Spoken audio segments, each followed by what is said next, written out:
From giant cannibals in the far north to the Grey Sisters and to even Stymphalian birds trying to break through the border of the camp, Percy Jackson and the Olympians returned in full force this week with the first 2 episodes of Season 2.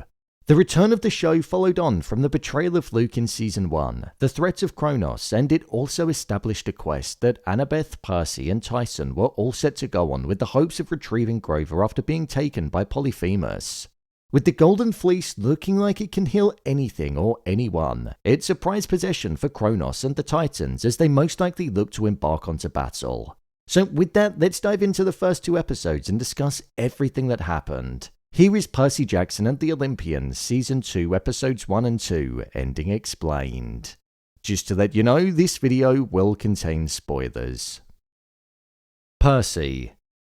When this season opened up, we saw the importance of dreams and nightmares, and the first one we saw was of Grovan on his quest for Pan, but being taken out by a sea monster, Polyphemus.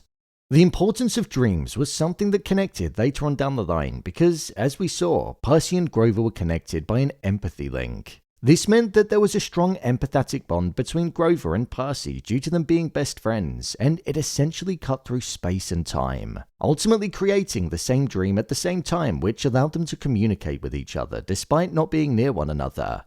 This was where Percy actually found out that Grovan had been taken whilst on his quest for Pan, and the numbers that the Grey Sister told Percy, 30, 31, 75 and 12, were positioned on the map off the Sargasso Sea, which is where Percy needed to head towards to find him. Grovan was being held inside of a cave which had the Golden Fleece not too far from it, and this was an item that Luke and his rebellion crew were after because Kronos wanted it as it was said to heal anything or anyone. Something that would prove to be advantageous in battle, especially if they were wounded on one side. Luke had already been making the preparations to weaken the border around Camp Half-Blood due to the fact that he poisoned Thalia's tree, which meant that the protection around the camp was weakening and was said to only be able to hold its protection for around 1 more week. So Kronos is most certainly looking to launch an attack of some kind whilst all of the demigods are in one place. Percy was in a relatively conflicted state in these first 2 episodes because he wanted to go on the offensive and look to find Grovan, but at the same time he was finding it difficult to do so because of the barriers that were in his way, such as Tantalus, who was now at the camp and was proving to be a leader that wasn't that well equipped. And also Annabeth, as after speaking with Chiron, she was told that Percy shouldn't go on the quest because that way he'd be falling right into Kronos' hands. So Percy was struggling to actually do anything. He also had his brother Tyson, the Cyclops, which he found out about in the first 2 episodes, who was also the son of Poseidon, and it was actually him who came to his rescue when Tantalus was about to kill him. With a quest being defined as something that had 3 people on it, now with Tyson, Annabeth and Percy all on a boat and headed towards finding Grovan and the Golden Fleece and hoping to protect the camp, the next episode will show us what other dangers are gonna be in their way. Annabeth. Conflict was the biggest thing that was in Annabeth's mind in these first 2 episodes as well. After having a nightmare that the camp was on fire, which we didn't see, but I think is most likely alluding to the barrier being weakened and Luke and Kronos eventually launching an attack, we saw her go to Percy with the hopes of bringing him to the camp. Annabeth is clearly in love with Luke, and we saw that most when the Grey Sisters were joking with her about him being her boyfriend, which she was adamant that she didn't say, but also when she told Bronte to destroy Percy's chariot if it looked like he was going to win the race, as that would have meant that he would have gone on the quest and fallen into Kronos' trap. She wanted to protect him and to make sure that he was safe, and most of the time that came across with an anger and a coldness. Hence why when she saw Tyson and Percy wasn't there at the end because he was going to go on the quest himself, seeing as though Annabeth told Clarice to pick somebody else, she was in a panicked state. However, with them now all going on the quest together, it seems like Clarice will no longer be going on it. With Annabeth, Percy and Tyson also breaking the rules, something which is punishable by death, it doesn't seem like they're going to be able to return to the very place that they're trying to protect. But when they do eventually return, I think it's gonna be up in flames like in Annabeth's nightmare. Tantalus. Now, I don't know about you, but I feel like there's something fishy going on with Tantalus. He isn't on the side of the camp members with the way that he treats them and speaks to them, and it just feels like there's some dark secret that he's hiding. Aside from his yellow teeth and the fact that he's been banished from eating food for 3,000 years, I think there's going to be a secret that's hidden within him that could potentially lead to him being somebody that's working on the inside and is actually on the side of Kronos.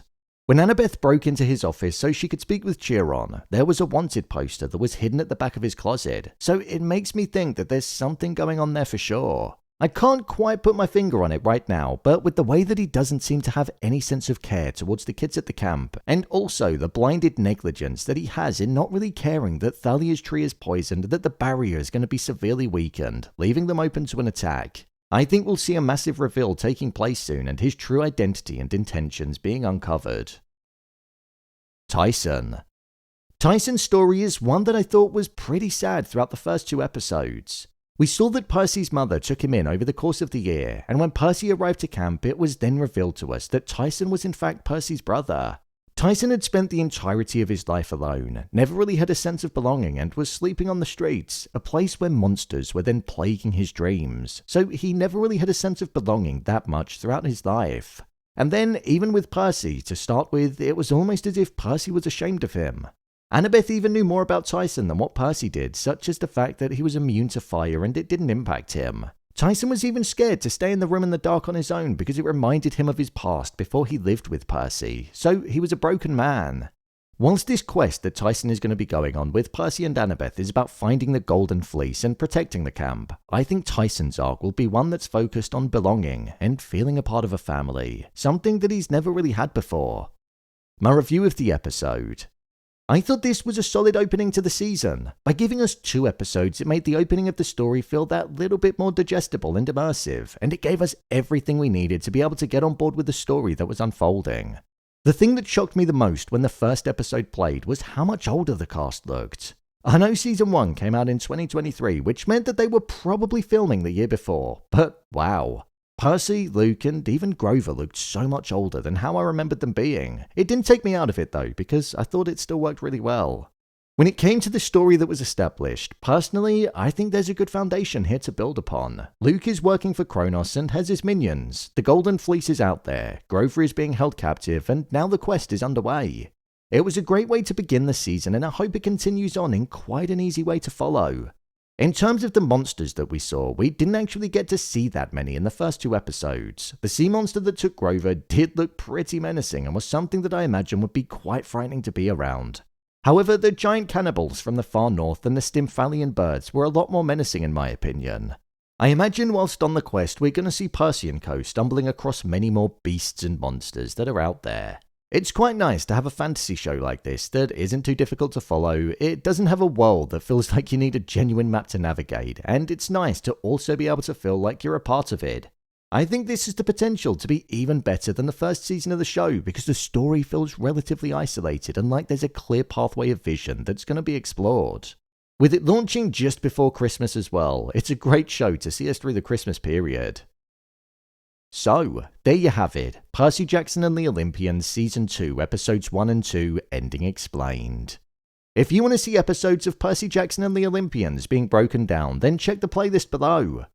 What did you think of the first 2 episodes? Share your thoughts in the comments. As always, thanks for tuning into the video, and I'll see you in the next one.